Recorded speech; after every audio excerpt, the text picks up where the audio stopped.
প্রিয় দেশবাসী, দেশের শিশু, কিশোর কিশোরী, তরুণ তরুণী, ছাত্রছাত্রী, বয়স্ক বৃদ্ধ, পুরুষ মহিলা সবাইকে আমার সালাম জানাচ্ছি।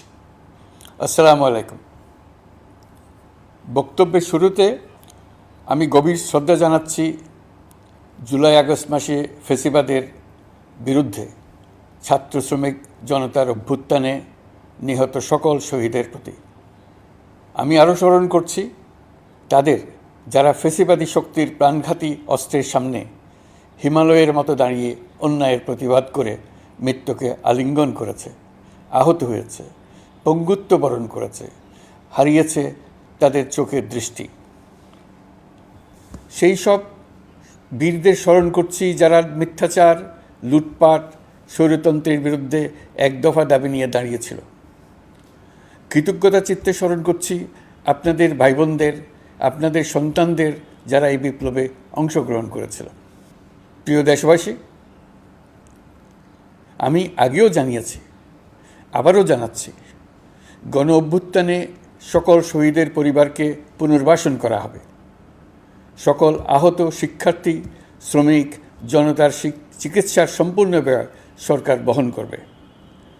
আহতদের দীর্ঘমেয়াদী এবং ব্যয়বহুল চিকিৎসা এবং শহীদদের পরিবারের দেখাশোনার জন্য স্বাস্থ্য মন্ত্রণালয়ের নেতৃত্বে একটি পূর্ণাঙ্গ তালিকা প্রস্তুত করা হয়েছে। এখন এই নতুন তথ্য পাওয়ার ভিত্তিতে এই তালিকা হালনাগাদ করা হতে থাকবে। গণ অভ্যুত্থানের শহীদদের স্মৃতি ধরে রাখতে সরকার তার যাত্রা লগ্নে জুলাই গণহত্যা স্মৃতি ফাউন্ডেশন নামে একটি ফাউন্ডেশন প্রতিষ্ঠার উদ্যোগ নেয়। এখন সেই ফাউন্ডেশন তৈরি হয়েছে।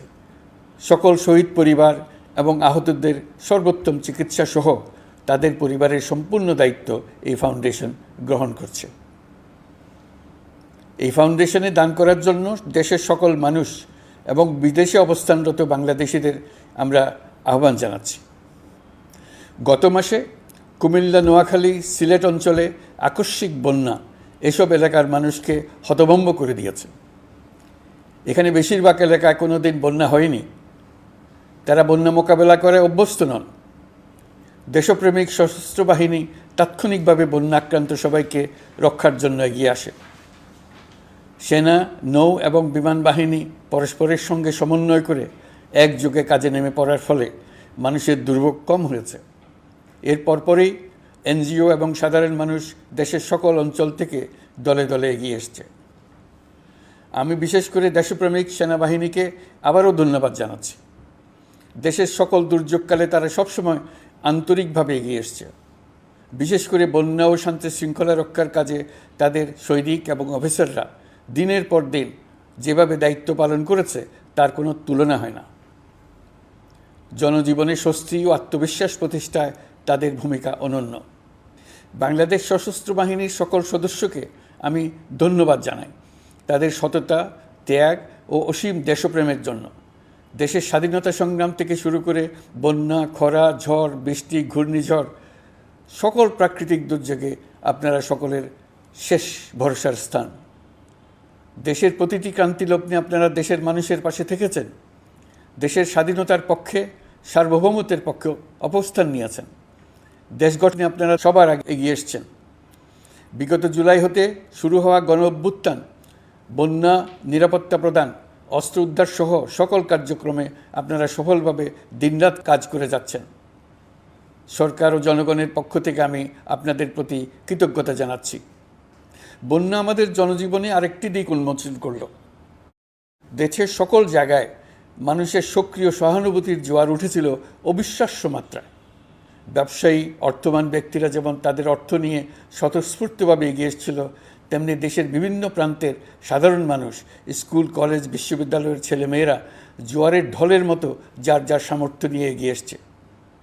অনেকেই ছুটে গেছে বন্যার্তদের সহযোগিতা করার জন্য। এনজিওরা বিভিন্ন জায়গা থেকে ছুটে গেছে তাদের সহায়তা নিয়ে। তাদের কাজে অনুপ্রাণিত হয়ে আমি এনজিও নেতাদের সঙ্গে বৈঠক করেছি কিভাবে সরকার তাদের কাজের সঙ্গে সরকারের উদ্যোগকে সমন্বিত করতে পারে, সেটার কাঠামো তৈরি করে দেওয়ার জন্য। বন্যা এখন চলে গেছে, কিন্তু পুনর্বাসনের কঠিন কাজ আমাদের সামনে রয়ে গেছে। সকলের সহযোগিতায় আমরা পুনর্বাসনের কাজটি সফলভাবে সমাধান করতে চাই। আইনশৃঙ্খলা পরিস্থিতির উন্নতির জন্য আমরা দিনরাত পরিশ্রম করে যাচ্ছি। যে সমস্ত ভাই বোনেরা তাদের গত 16 বছরের বেদনা জানিয়ে তার প্রতিকার পাওয়ার জন্য আমার অফিস এবং সচিবালয়ের অফিসসমূহের সামনে প্রতিদিন ঘেরাও কর্মসূচি দিয়ে আমাদের কাজকর্ম ব্যাহত করছিলেন, তারা আমার আহ্বানে সাড়া দিয়ে ঘেরাও কর্মসূচির থেকে বিরত হয়েছেন বটে, তবে অন্যত্র আবার তারা তাদের কর্মসূচি দিয়ে যাতায়াতে ব্যাঘাত সৃষ্টি করছেন। আমি কথা দিচ্ছি, আপনাদের ন্যায্য আবেদনের কথা আমরা ভুলে যাব না। আমরা সকল অন্যায়ের প্রতিকারের জন্য প্রতিশ্রুতিবদ্ধ। আমরা আমাদের দায়িত্বকালে যথাসম্ভব সব সমস্যার সমাধানের চেষ্টা করব। আমি আবারও অনুরোধ করছি, আপনারা যাতায়াতে ব্যাঘাত সৃষ্টি থেকে বিরত থাকুন। জাতি আপনাদের প্রতি কৃতজ্ঞ থাকবে।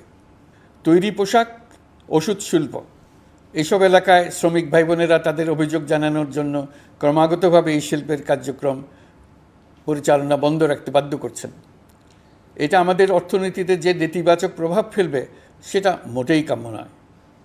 এমনিতেই ছাত্র শ্রমিক জনতার বিপ্লবের পর যে অর্থনীতি আমরা পেয়েছি সেটা নিয়মনীতিবিহীন দ্রুত ক্ষীয়মান একটা অর্থনীতি। প্রাতিষ্ঠানিক কাঠামো প্রায় ধ্বংসপ্রাপ্ত। বৈদেশিক মুদ্রার রিজার্ভ তলানিতে গিয়ে ঠেকেছে। আমরা এই অর্থনীতিতে প্রাণ সঞ্চারের চেষ্টা করছি, আমাদের উদ্যোগে সাড়াও পাচ্ছি।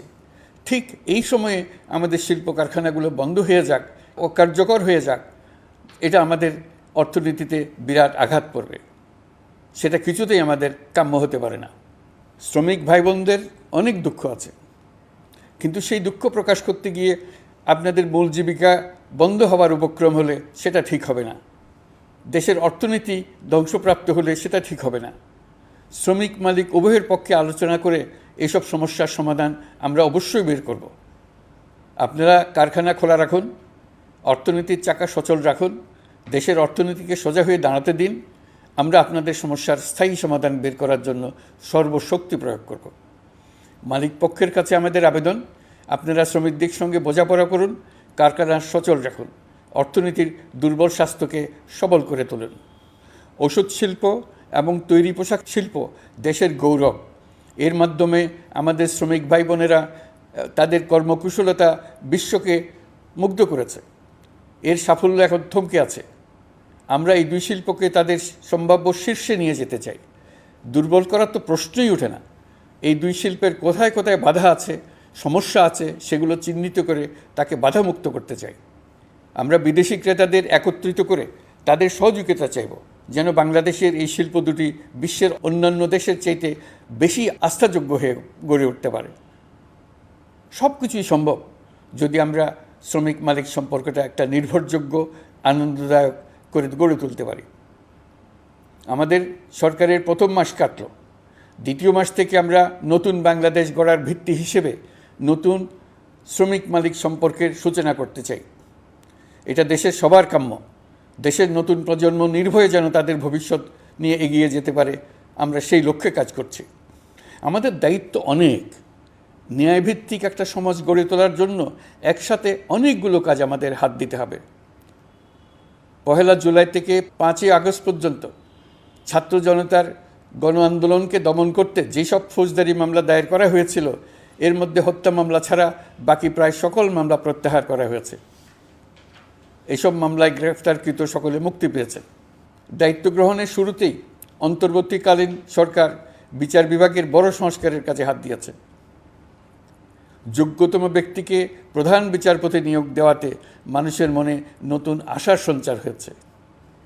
আপিল বিভাগের বিচারপতি নিয়োগ, অ্যাটর্নি জেনারেল নিয়োগ এবং অন্যান্য নিয়োগগুলি অতি গুরুত্বপূর্ণ নিয়োগ, যেগুলো সবকটাই সম্পন্ন হয়েছে।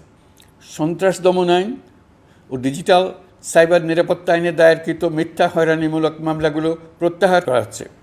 সাইবার নিরাপত্তা আইন সহ বাংলাদেশে বিদ্যমান সকল কালো আইনের তালিকা করা হয়েছে।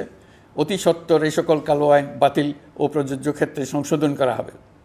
সাংবাদিক সাগর রনি হত্যাকাণ্ড সহ বহুল আলোচিত 5টি হত্যাকাণ্ডের তদন্ত ও বিচার অগ্রাধিকার ভিত্তিতে ও দ্রুততম সময়ে নিষ্পত্তির জন্য সহায়তা প্রদান করা হচ্ছে। সম্প্রতি আমরা বলপূর্বক গুম থেকে সকল ব্যক্তির সুরক্ষার জন্য আন্তর্জাতিক কনভেনশনের সনদে স্বাক্ষর করেছি। ফলে স্বৈরাচার দ্বারা প্রতিষ্ঠিত গুম সংস্কৃতির সমাপ্তি ঘটানোর জন্য আন্তর্জাতিকভাবে আমরা প্রতিজ্ঞাবদ্ধ হলাম। এছাড়া আমরা ফেসিবাদ শাসনের 15 বছরে গুমের প্রতিটি ঘটনা তদন্ত করার জন্য পৃথক একটা কমিশন গঠন করছি। যেসব পরিবার তাদের নিখোঁজ পিতা, স্বামী, পুত্র এবং ভাইদের পাওয়ার জন্য বছরের পর বছর যন্ত্রণার সাথে অপেক্ষা করছেন, আমরা আপনাদের বেদনায় সমব্যথী। আয়নাঘরগুলো বন্ধ করে দেওয়া হয়েছে এবং সেই সাথে বের হয়ে আসছে ফ্যাসিস্ট হাসিনা সরকারের গুমের শিকার ভাই বোনদের কষ্ট ও যন্ত্রণা গাথা। আমাদের তরুণ প্রজন্মের ভবিষ্যৎ যেন উজ্জ্বল হয়, সেটা নিশ্চিত করতে শিক্ষা ব্যবস্থার দিকে আমাদের পূর্ণ নজর রয়েছে। ইতিমধ্যে প্রথম শ্রেণী থেকে দ্বাদশ শ্রেণী পর্যন্ত বর্তমানের ত্রুটিপূর্ণ শিক্ষাক্রম পরিবর্তন করা হয়েছে। বই সংশোধন ও পরিমার্জনের কাজ শেষ পর্যায়ে আছে। এই সংস্কারের কাজ অব্যাহত থাকবে। বিশ্ববিদ্যালয়সমূহের উচ্চ প্রশাসনিক পদগুলো পূরণ করে শিক্ষা কার্যক্রম স্বাভাবিক করার কাজ দ্রুত গতিতে এগিয়ে চলেছে। বেসরকারি শিক্ষা প্রতিষ্ঠানগুলোর পরিচালনা বোর্ডে দখলদারিত্বের রাজনীতি বন্ধ করার ব্যবস্থাও নেওয়া হয়েছে। আপনারা নিশ্চয় লক্ষ্য করেছেন, আমাদের প্রথম মাসে দেশের প্রায় সকল বিশ্ববিদ্যালয়ের উপাচার্য এবং উপাচার্য মহোদয়গণ পদত্যাগ করেছেন। উচ্চশিক্ষার ক্ষেত্রে এটা বিরাট শূন্যতার সৃষ্টি করেছে। প্রথম মাসে আমরা ক্রমাগতভাবে প্রতিটি বিশ্ববিদ্যালয়ে সবার কাছে গ্রহণযোগ্য এমন উপাচার্য এবং উপাচার্য নিয়োগ দেওয়ার কাজ শুরু করেছে। এর ফলে সকল সরকারি এবং বেসরকারি বিশ্ববিদ্যালয়গুলোতে নতুন উদ্যমে কাজ শুরু করার পরিবেশ সৃষ্টি হয়েছে। সংবাদ মাধ্যম ও মত প্রকাশের পূর্ণ স্বাধীনতা ইতিমধ্যে নিশ্চিত করা হয়েছে। আমরা সবাইকে বলে দিয়েছি, আপনারা মন খুলে আমাদের সমালোচনা করুন, আমরা সবার মতামতের প্রতি শ্রদ্ধাশীল। মিডিয়া যাতে কোনো রকম বাধা বিপত্তি ছাড়া নির্বিঘ্নে তাদের কাজ করতে পারে, সেজন্য একটা মিডিয়া কমিশন গঠন করা সরকারের সক্রিয় বিবেচনাধীন। আরও যেসব কমিশন সরকার সহ অন্য সবাইকে জবাবদিহিতার আওতায় আনতে পারে, আমরা তাদের পুনর্গঠন ও সংস্কারের উদ্যোগ নিয়েছি, যাতে তারা আরও শক্তিশালী হয়, জনকল্যাণে কাজ করে। দায়িত্ব গ্রহণের পর বিভিন্ন দেশের সরকার প্রধান টেলিফোনে এবং শুভেচ্ছা বার্তা পাঠিয়ে আমাকে অভিনন্দন জানিয়েছেন। বিভিন্ন দেশের রাষ্ট্রদূত এবং হাই কমিশনারবৃন্দ আমার সাথে সাক্ষাৎ করে দ্বিপাক্ষিক সহযোগিতা বৃদ্ধির আশ্বাস দিয়েছেন। আমার অনুরোধে সংযুক্ত আরব আমিরাতের 57 জন বাংলাদেশি যারা ফ্যাসিবাদ বিরোধী বিক্ষোভে অংশগ্রহণ করা বিভিন্ন মেয়াদে কারাদণ্ডে দণ্ডিত হয়েছিলেন, তাদের সাধারণ ক্ষমা ঘোষণা করেছেন সে দেশের সরকার। ইতিমধ্যে তাদের কয়েকজন দেশে ফিরে এসেছেন। এই ক্ষমা প্রদর্শন ছিল অতি বিরল একটি ঘটনা। এই জন্য আমি সংযুক্ত আরব আমিরাতের রাষ্ট্রপতি শেখ মোহাম্মদ বিন জায়েদ আল নাহিয়ানকে ধন্যবাদ ও কৃতজ্ঞতা জানিয়েছি আপনাদের সবার পক্ষ থেকে। যে সমস্ত সরকার প্রধানের সঙ্গে আমার টেলিফোনে যোগাযোগ হয়েছে, তাদের মধ্যে রয়েছেন ভারতের প্রধানমন্ত্রী নরেন্দ্র মোদী, পাকিস্তানের প্রধানমন্ত্রী শাহবাজ শরীফ। আমরা ভারত এবং অন্যান্য প্রতিবেশী রাষ্ট্রসমূহের সঙ্গে সুসম্পর্ক চাই, তবে সেই সম্পর্ক হতে হবে ন্যায্যতা এবং সমতার ভিত্তিতে। ভারতের সাথে আমরা ইতিমধ্যে বন্যা মোকাবেলায় উচ্চ পর্যায়ে দ্বিপাক্ষিক সহযোগিতার আলোচনা শুরু করেছি। দক্ষিণ এশিয়ায় আঞ্চলিক সহযোগিতা বৃদ্ধির লক্ষ্যে আমি সার্ক রাষ্ট্রগোষ্ঠী পুনর্জীবিত করার উদ্যোগ নিয়েছি। আমরা চাই আমাদের দেশ যেন একটি গণতান্ত্রিক দেশ হিসেবে বিশ্বের কাছে সম্মানের সাথে পরিচিত হয়। দেশের পরিকল্পনা যেন দেশের মানুষকেন্দ্রিক হয়, কোনো নেতা বা দলকেন্দ্রিক না হয়। আমরা স্বৈরাচারী হাসিনা সরকারের অহেতুক কোটি কোটি টাকা ব্যয়ের প্রকল্প বাস্তবায়িত হতে দেখেছি, যেগুলো কখনোই দেশের মানুষের জন্য ছিল না, বরং এর সাথে জড়িত ছিল কুৎসিত আমিত্ব এবং বিশাল আকারের চুরি। চলমান এবং প্রস্তাবিত সকল উন্নয়ন প্রকল্পগুলোর যাচাই বাছাই করার কাজ ইতিমধ্যে আমরা শুরু করেছি। প্রকল্প বাস্তবায়নের পর্যায় বিবেচনা করে বাকি কাজে ব্যয়ের সাশ্রয় এমনকি প্রয়োজন মতে তা বাতিল করার কথা বিবেচনা করা হবে। দেশের মানুষকে আর ফাঁকি দেওয়া চলবে না। কর্মসংস্থান তৈরি করবে এমন প্রকল্পগুলোকে আমরা অগ্রাধিকার দেব। লুটপাট ও পাচার হয়ে যাওয়া অর্থ ফিরিয়ে আনার উদ্যোগ আমরা নিয়েছি। আর্থিক খাতে শৃঙ্খলা ফিরিয়ে আনতে একটা ব্যাংকিং কমিশনও গঠন করার উদ্যোগ নেওয়া হয়েছে। বিভিন্ন ব্যাংকের পরিচালনা পরিষদ পুনর্গঠন করা হয়েছে। ব্যাংকিং খাতে এই এক মাসে বিরাট পরিবর্তন এসেছে, আপনারা নিশ্চয়ই সেটা লক্ষ্য করেছেন। আমরা এই খাতে নিয়মনীতি প্রতিষ্ঠা করতে পেরেছি। আরও অনেক কাজ বাকি রয়ে গেছে। প্রথম মাসের কাজ হিসেবে শুধু প্রধান কাজগুলো করেছে, তার সঙ্গে রয়েছে আরও অনেক পরবর্তী কাজ। ফ্যাসিবাদী সরকার লুটপাট করার জন্য নতুন করে 60,000 কোটি টাকা ছাপিয়ে বাজারে ছাড়ার কারণে মুদ্রাস্ফীতির শিকার হয়েছে দেশের মানুষ। এই অতুলনীয় মুদ্রাস্ফীতি নিয়ন্ত্রণ অন্তর্বর্তী সরকারের অন্যতম প্রধান লক্ষ্য। মুদ্রাস্ফীতি নিয়ন্ত্রণের লক্ষ্যে পলিসি সুদের হার বৃদ্ধি করে 9% উন্নীত করা হয়েছে। মূল্যস্ফীতি থেকে সাধারণ মানুষকে সুরক্ষা দেওয়ার উদ্দেশ্যে ওএমএস খাদ্যবান্ধব কর্মসূচি সহ সুলভ মূল্যে প্রান্তিক মানুষের কাছে নিত্য প্রয়োজনীয় দ্রব্য সরবরাহ চলমান রাখা হয়েছে। মূল্যস্ফীতি মোকাবেলায় চলতি অর্থবছরে চাল ও গম আমদানির জন্য 5,800 কোটি টাকা, আভ্যন্তরীণ সংগ্রহের জন্য 8,900 কোটি টাকা এবং খাদ্য ভর্তুকির 3টি প্রোগ্রামের জন্য 7,360 কোটি টাকা বরাদ্দ রাখা হয়েছে। বিভিন্ন স্টেক হোল্ডারের সাথে সভা করে মূল্যস্ফীতি নিয়ন্ত্রণের করণীয়সমূহ চিহ্নিত করা হয়েছে। পরিচালন ও উন্নয়ন ব্যয় যৌক্তিক পরিমাণে হ্রাস করার জন্য কার্যক্রম গ্রহণ করা হয়েছে। কৃষিপণ্য উৎপাদনের জন্য সার আমদানির ক্ষেত্রে প্রয়োজনীয় বৈদেশিক মুদ্রার সরবরাহ নিশ্চিত করার পদক্ষেপ নেওয়া হয়েছে। প্রকৃত চাষিগণ যাতে কৃষি ঋণ পেয়ে থাকেন তা নিশ্চিত করার উদ্যোগ নেওয়ার পাশাপাশি কৃষি ঋণের পরিমাণ বৃদ্ধি করা হয়েছে। মার্কিন ডলারের বিপরীতে টাকার বিনিময় হার স্থিতিশীল রাখার লক্ষ্যে বৈদেশিক মুদ্রার বিনিময় হারকে বাজারভিত্তিক করা হয়েছে। কালো টাকা সাদা করার অনৈতিক অনুমতি বাতিল করা হয়েছে। বৈদেশিক মুদ্রার রিজার্ভ বৃদ্ধি করতে বিভিন্ন উন্নয়ন সহযোগীদের কাছ থেকে বাজেট সাপোর্ট চাওয়া হয়েছে। আন্তর্জাতিক মুদ্রা তহবিল থেকে অতিরিক্ত 3 বিলিয়ন মার্কিন ডলার, বিশ্বব্যাংক থেকে অতিরিক্ত 1 বিলিয়ন ডলার, জাইকা থেকে অতিরিক্ত 1 বিলিয়ন মার্কিন ডলার প্রদানের অনুরোধ করা হয়েছে। রূপপুর পারমাণবিক বিদ্যুৎ কেন্দ্র নির্মাণ প্রকল্পের অগ্রিম অর্থ পরিশোধ এবং বকেয়া পাওনা নিয়ে রাশিয়ান ফেডারেশনের সাথে অর্থ মন্ত্রণালয়ের আলোচনা চলছে। পাইপলাইনে থাকা 48 বিলিয়ন মার্কিন ডলার বৈদেশিক সহায়তা ব্যবহারের উদ্যোগ নেওয়া হয়েছে। মেগা প্রকল্পের নামে লুটপাট বন্ধের পাশাপাশি স্বাস্থ্য ও শিক্ষা খাতে বরাদ্দ বৃদ্ধির পরিকল্পনা গ্রহণ করা হয়েছে। বৈদেশিক মুদ্রার রিজার্ভের উপর চাপ কমানোর লক্ষ্যে রাশিয়া এবং চীন থেকে প্রাপ্ত ঋণের সুদের হার কমানো এবং ঋণের মেয়াদ বৃদ্ধির জন্য অনুরোধ জানানো হয়েছে। সকল উন্নয়ন সহযোগীদের সাথে সম্পর্ক আরও নিবিড় করার উদ্যোগ নেওয়া হয়েছে। সকল অর্থনৈতিক সূচক এবং পরিসংখ্যানের প্রকৃত মান বা সংখ্যা প্রকাশের জন্য নির্দেশনা প্রদান করা হয়েছে। জিডিপি, মূল্যস্ফীতি ইত্যাদি সঠিক উপাত্ত সংগ্রহ, প্রাক্কলন ও প্রকাশের জন্য নির্দেশনা দেওয়া হয়েছে। জাতীয় রাজস্ব বোর্ড এবং অর্থ বিভাগের রাজস্ব আয় সম্পর্কিত উপাত্তের মধ্যে পার্থক্য নিরসনে উদ্যোগ নেওয়া হয়েছে। প্রকৃত রপ্তানি আয় নিরূপণ এবং প্রকাশের নির্দেশনা দেওয়া হয়েছে। জাতীয় রাজস্ব বোর্ডের অটোমাইজেশনের লক্ষ্যে পরিকল্পনা গ্রহণ করা হয়েছে। পুঁজিবাজারকে স্বাভাবিক ধারায় ফিরিয়ে আনতে সিকিউরিটি এক্সচেঞ্জ কমিশন পুনর্গঠন করা হয়েছে। নিত্য প্রয়োজনীয় পণ্য সামগ্রীর সরবরাহ স্বাভাবিক রাখার নিমিত্তে ব্যবসায়ী, শিল্প মালিক ও ব্যবসায়ী সংগঠনের সাথে সভা করা হচ্ছে এবং তাদের মতামতের ভিত্তিতে বিভিন্ন ব্যবস্থা গ্রহণ করা হচ্ছে। বিদ্যমান মজুদ ও ঘাটতি মূল্যায়ন করে ভবিষ্যৎ চাহিদা পর্যালোচনা করে স্থানীয় উৎপাদন বৃদ্ধির পাশাপাশি আমদানি পর্যায়ে বিভিন্ন জটিলতা দূরীকরণ, বন্দর ও বড় মোকামসহ পরিবহন ব্যবস্থার বিভিন্ন সমস্যা সমাধানে সংশ্লিষ্ট সকল মন্ত্রণালয়, দপ্তর, বিভাগকে প্রয়োজনীয় নির্দেশ দেওয়া হয়েছে। এই জন্য তেল, চিনি, ডিম ও মাংস উৎপাদনকারী বৃহৎ প্রতিষ্ঠানসমূহের সাথে সভা ও মতবিনিময় করা হচ্ছে।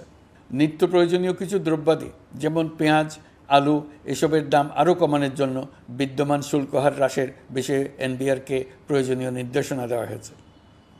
ইতোমধ্যে এনবিআর পেঁয়াজ, আলু ও কতিপয় কীটনাশকের ক্ষেত্রে আমদানি শুল্ক হ্রাস এবং ক্ষেত্র বিশেষে রেগুলেটরি শুল্ক প্রত্যাহার করে এসআরও জারি করেছে। নিম্ন আয়ের 1 কোটি পরিবারকে টিসিবির মাধ্যমে হ্রাসকৃত মূল্যে কিছু পণ্য যেমন পরিবার প্রতি চাল মাসে 5 কেজি, সয়াবিন তেল মাসে 2 কেজি, মসুর ডাল মাসে 2 কেজি দেওয়া হচ্ছে। এটি সামনের দিনগুলোতে অব্যাহত রাখা হবে। সরকার দায়িত্ব গ্রহণের পর জনপ্রত্যাশা অনুযায়ী বিদ্যুৎ, জ্বালানি ও খনিজ সম্পদ মন্ত্রণালয় হতে বিদ্যুৎ ও জ্বালানির দ্রুত সরবরাহ বৃদ্ধি আইনের অধীনে চলমান সকল প্রকার নেগোসিয়েশন, প্রকল্প বাছাই এবং ক্রয় প্রক্রিয়াকরণ কার্যক্রম আপাতত স্থগিত করা হয়েছে। গত 1.5 দশকে এই আইন ব্যবহার করে লক্ষ কোটি টাকা লুটপাট হয়েছে। বিদ্যুৎ, জ্বালানি ও খনিজ সম্পদ মন্ত্রণালয়ের আওতাধীন কোম্পানিসমূহে অধিকতর স্বচ্ছতা ও জবাবদিহিতা আনার লক্ষ্যে কোম্পানিসমূহের পরিচালনা পর্ষদ পুনর্গঠন করা হয়েছে। প্রকৌশল, ভূতত্ত্ব এবং খনিজ হিসাব বিষয়ে অধ্যয়ন করেছে এমন ছাত্র প্রতিনিধি অন্তর্ভুক্ত করার জন্য উদ্যোগ গ্রহণ করা হয়েছে। এই খাতে অধিকতর সক্ষমতা, গতিশীলতা এবং জবাবদিহিতা নিশ্চিত করার লক্ষ্যে বিশেষজ্ঞগণের সমন্বয়ে একটি কমিটি গঠন করা হয়েছে। জ্বালানি তেলের মূল্য জনপ্রত্যাশা অনুযায়ী সহনশীল রাখতে অকটেন ও পেট্রোলের দাম 6 টাকা, ডিজেল ও কেরোসিনের দাম 1 টাকা 25 পয়সা কমানো হয়েছে। 37 দিন বন্ধ থাকার পর গত 25 আগস্ট হতে মিরপুর 10 ও কাজীপাড়া স্টেশন ছাড়া বাকি সব স্টেশনে মেট্রো রেল পুনরায় চালু করা হয়েছে। ভুয়া মুক্তিযোদ্ধাদের চিহ্নিত করার লক্ষ্যে বিশেষ করে মুক্তিযুদ্ধের সময় যাদের বয়স 12.5 বছরের কম ছিল তাদের মুক্তিযুদ্ধ তালিকা হতে বাতিলের জন্য সুপ্রিম কোর্টে লিভ টু আপিলের পদক্ষেপ গ্রহণ করা হয়েছে। মুক্তিযোদ্ধা কল্যাণ ট্রাস্টের আওতাধীন বেদখলকৃত স্থাবর সম্পত্তি উদ্ধারে প্রয়োজনীয় ব্যবস্থা গ্রহণ করা হয়েছে। গৃহায়ন ও গণপূর্ত মন্ত্রণালয় কর্তৃক গৃহীত বরিশাল, রংপুর, ময়মনসিংহ উন্নয়ন কর্তৃপক্ষ আইন এর খসড়া তৈরির কার্যক্রম নেওয়া হয়েছে। পূর্বাচল নতুন শহর প্রকল্প, ঢাকার আশেপাশে স্যাটেলাইট সিটি নির্মাণের রোডম্যাপ চূড়ান্তকরণের উদ্যোগ নেওয়া হয়েছে। বিধি বহির্ভূত প্রদত্ত প্লট ও ফ্ল্যাটের বরাদ্দ বাতিলের উদ্যোগ নেওয়া হয়েছে। প্রিয় দেশবাসী, আপনাদের আমাদের সন্তানদের জন্য একটি গণতান্ত্রিক বাংলাদেশের রূপরেখা তৈরি করতে আমরা দৃঢ় প্রতিজ্ঞ। আর যেন আমাদের কোনো স্বৈরাচারের হাতে পড়তে না হয়। আমরা যাতে বলতে পারি আমরা একটি গণতান্ত্রিক দেশে বসবাস করি, আমরা যাতে সকলেই দাবি করতে পারি যে এই দেশটি আমাদের, আমরা সেই লক্ষ্যেই কাজ করছি। কেউ আইন নিজের হাতে তুলে নেবেন না। আইন নিজের হাতে তুলে নিয়ে কেউ সমাজে বিশৃঙ্খল পরিবেশ সৃষ্টি করলে আমরা তাকে অবশ্যই শাস্তির আওতায় নিয়ে আসব। আমরা একটি সাম্প্রদায়িক সম্প্রীতির দেশ। ধর্মীয় সম্প্রীতি বিনষ্ট হয় এমন কোনো কাজ কেউ কোনোভাবেই করবেন না।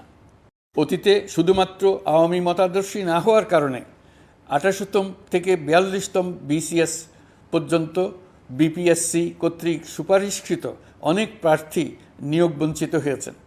8ই আগস্ট পরবর্তী সময়ে এর মধ্যে এদের 259 জনকে নিয়োগ দেওয়া হয়েছে। মাঠ প্রশাসনকে জনবান্ধব এবং দুর্নীতিমুক্ত জবাবদিহিমূলকভাবে গড়ে তোলার জন্য সব ধরনের উদ্যোগ নেওয়া হয়েছে। সরকারি কর্মচারীদের বাধ্যতামূলকভাবে সম্পদ বিবরণী দাখিলের নির্দেশ দেওয়া হয়েছে এবং এটা প্রতি বছর তাদেরকে করতে হবে। ধ্বংস হয়ে পড়া একটা জনপ্রশাসনকে নিয়ে যাত্রা শুরু করেছি। মন্ত্রণালয়গুলোর উচ্চতম পদে যারা নিয়োজিত ছিলেন তারা অনেকে দায়িত্ব ছেড়ে চলে গেছেন, কিংবা পদে থাকলেও সহকর্মীদের চাপের মুখে কাজ করতে পারছিলেন না, বাধ্য হয়ে পদত্যাগ করেছেন। আর যারা 16 বছরের স্বৈরাচারী শাসনের আমলে পদত্যাগে বাধ্য হয়েছিলেন কিংবা দায়িত্ববিহীন অবস্থায় একই পদে থেকে বাধ্য হয়েছেন, তাদের সবার কথা বিবেচনা নিয়ে জনপ্রশাসনকে নতুন করে দাঁড় করানোই ছিল আমাদের প্রথম মাসে কঠিনতম সময়।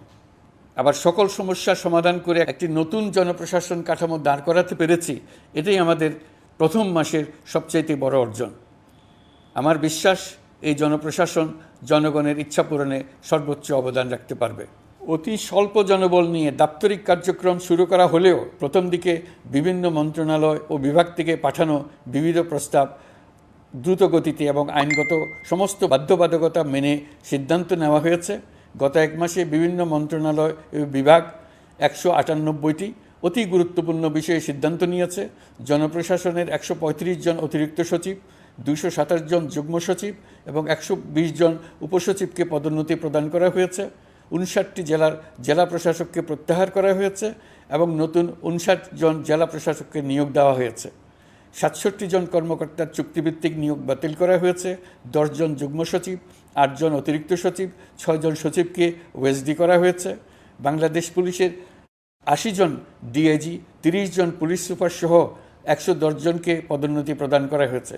1 জন ডিআইজি, 1 জন এডিশনাল ডিআইজি, 4 জন পুলিশ সুপারকে চাকরিতে পুনর্বহাল করা হয়েছে।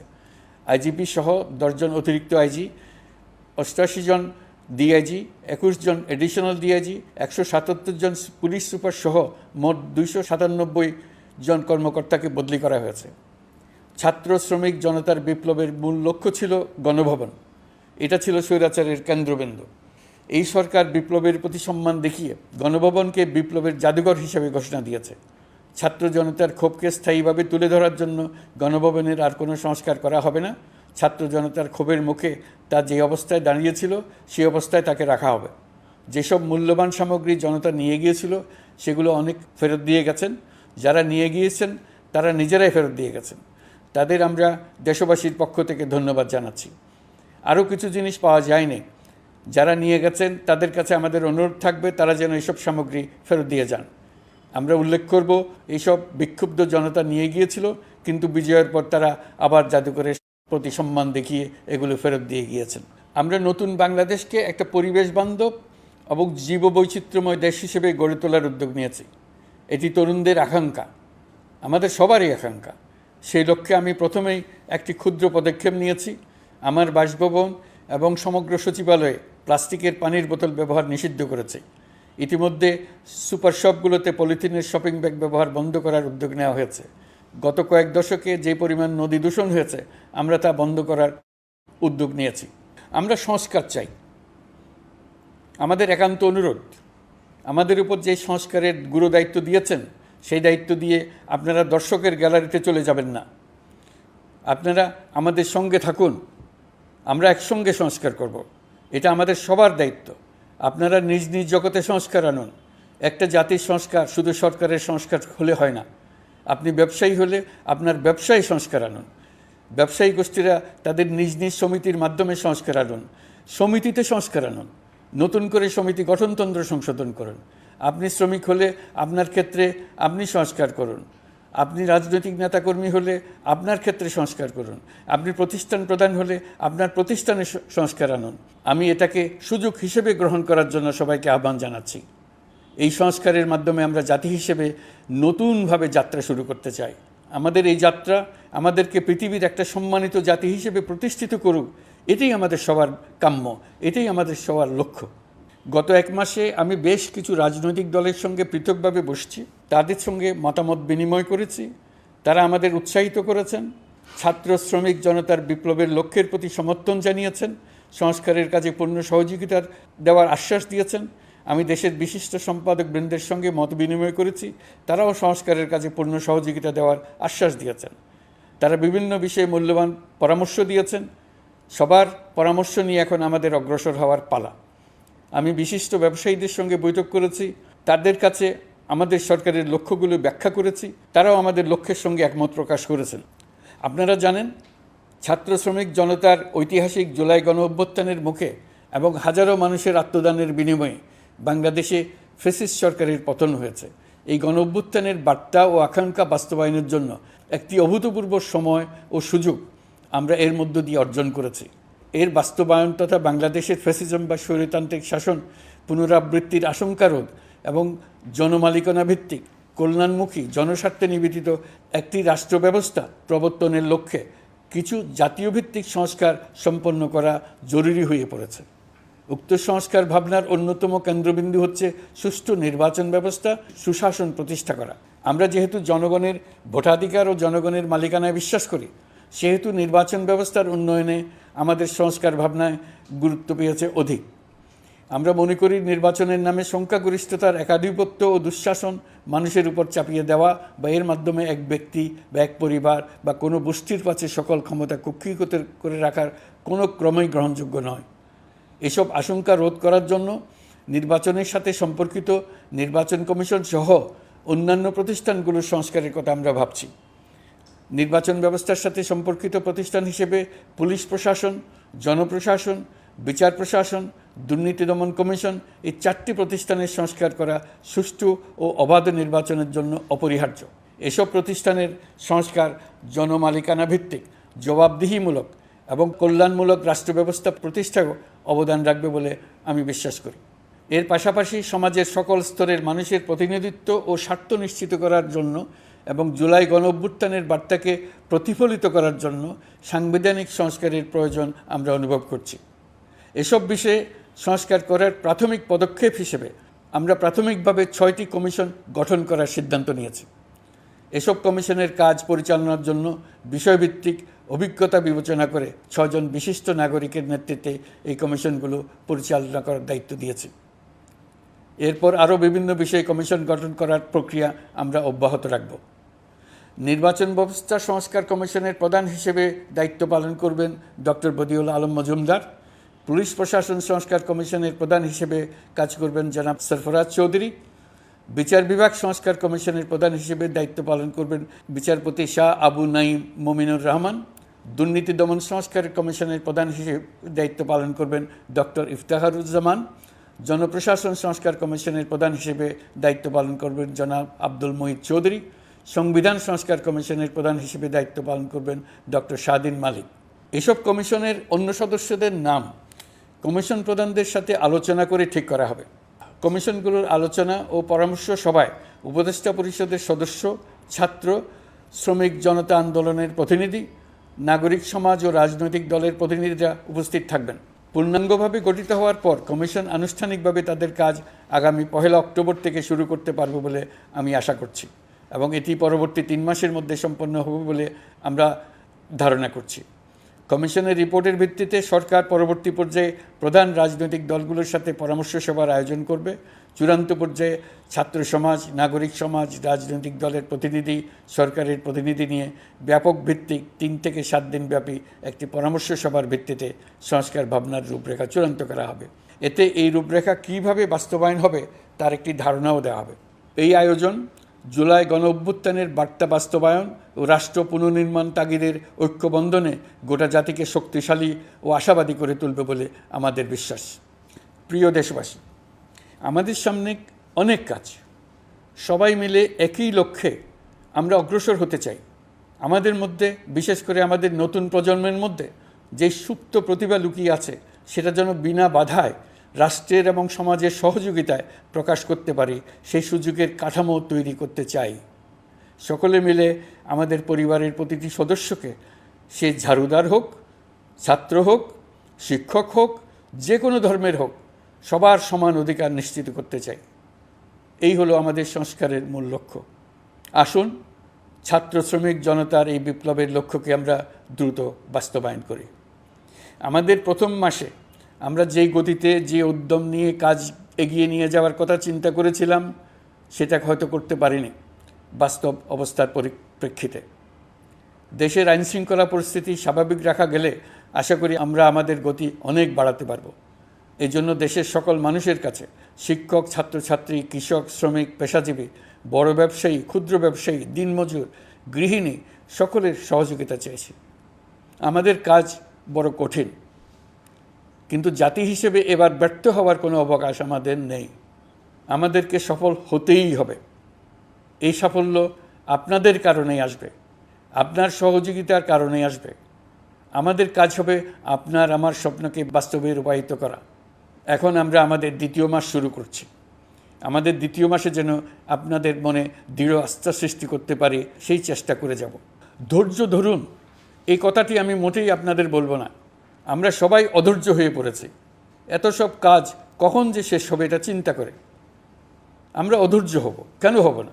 কিন্তু সঠিকভাবে কাজ করব, কাজে কোনো অধৈর্যের চিহ্ন রাখব না। প্রিয় দেশবাসী, দেশের শিশু, কিশোর কিশোরী, তরুণ তরুণী, ছাত্রছাত্রী, বয়স্ক, বৃদ্ধ, পুরুষ, মহিলা, সবাইকে আবারও আমার সালাম জানাচ্ছি। আসসালামু আলাইকুম। আপনাদের সবাইকে ধন্যবাদ জানাচ্ছি। মহান আল্লাহ আমাদের সকলের সহায় হন।